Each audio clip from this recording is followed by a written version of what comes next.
story of Genesis, the story of Adam and Eve, the story of the garden, the story of the snake, is one of those fundamental storylines of good and evil, etc., that a lot of us are familiar with.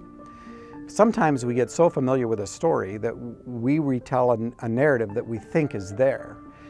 Part of the beautiful thing about the Hebrew scriptures and the story in Genesis 1 and 2 and 3 is that it leaves a lot of gaps.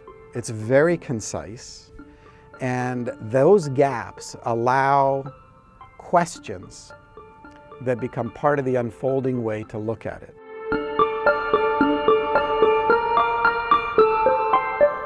There'll be some surprises, but I think it's absolutely consistent with space that's inside the story. It's just that we don't think about it. We think we know what the story says, we think we know exactly how it unfolds, and we bring those assumptions to any time we hear about it again.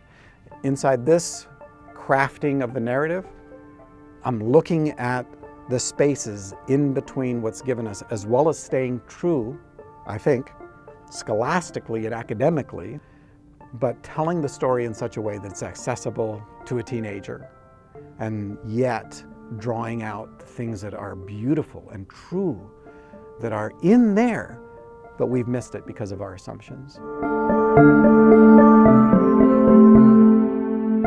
For me, fiction gives a huge amount of latitude that nonfiction doesn't. There is a sense that, you know what, you matter inside this conversation in a way that I'm not just trying to convince you to see things the way I do, but it just opens up a creative space.